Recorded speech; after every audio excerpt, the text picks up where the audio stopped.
But the Rams defense, I think Chris Shula lost a head coaching job. I felt like he was going to have one.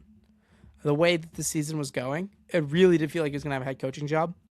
But the last 2 weeks of the regular season, getting dotted up by Bryce Young, and this game. Yeah, I think they lost him a job. I don't think he'll get one, especially because the remaining openings are Cardinals, Raiders.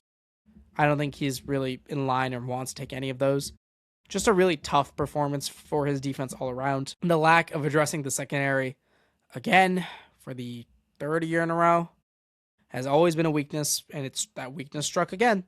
And that doesn't exempt the backers and the safeties either.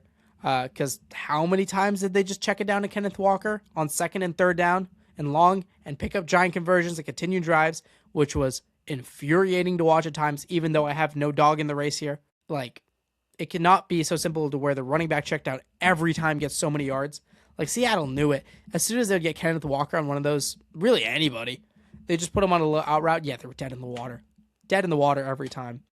And then this vaunted pass rush of, Jared Verse, Braden Fisk. Like, Fisk had a nice play in this one. But Kobe Turner, Byron Young, all these guys, these names, against a Seattle line that is good. Like, they have good players, and I think they've especially been playing well as of late. But this isn't like an unbeatable line. This isn't the Eagles of last year offensive line. There should be spots to win, and they kind of didn't. No answers for JSN in this one. I get he's great, but it felt like they kind of paid him no extra mind. They treated him as just like a guy, which was stupid as shit. The touchdown on the running back scissors route, you go back to that play. Granted, it was just an awesomely designed play. They had, I want to say, Cup on a return route, and what that did is it allowed Jason to kind of be on his own island. And yeah, you go back, you look, and he's wide open in the end zone, just chilling for a touchdown, which, because it kind of looked like the Rams, like, were just treating him like any other guy in the backfield, which was dumb.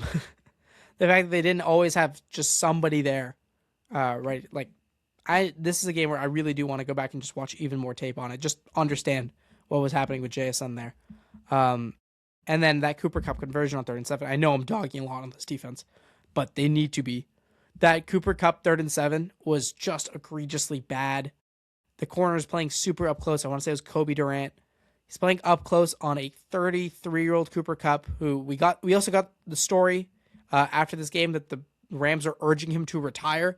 So this is a guy who, in your opinion, should have retired, lining up on 3rd and 7, press man coverage, and he beats you on a drag route because he gets the play faster, because he releases faster.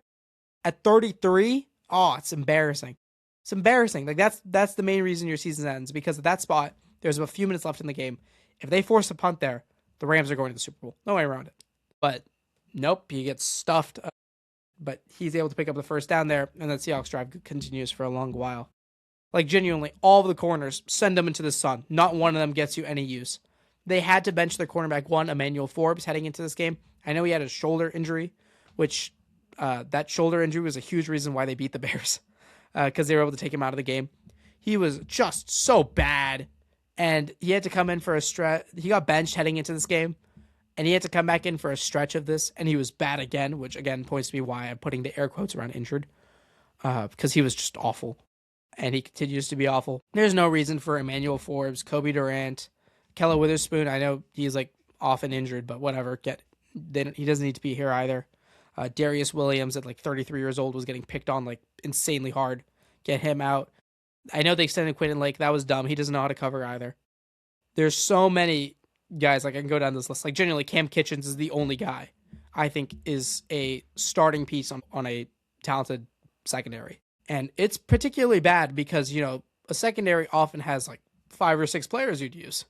Seattle uses 6 secondary guys often. So not great that I could really name one player that I would keep in that rotation. Overall, for the Rams, despite I have not been particularly high on the Rams, despite me seeing a loss like this coming where the secondary gets picked apart and the offense can only do so much, I thought it would have came with a Stafford interception or two. I was wrong. Also because the Seahawks defenders can't catch either, which apparently no one can catch on the defensive side of the ball when playing Matthew Stafford. But I thought this was going to be their best shot with the roster as presently constructed, and it will be 2 losses to Seattle that haunt them.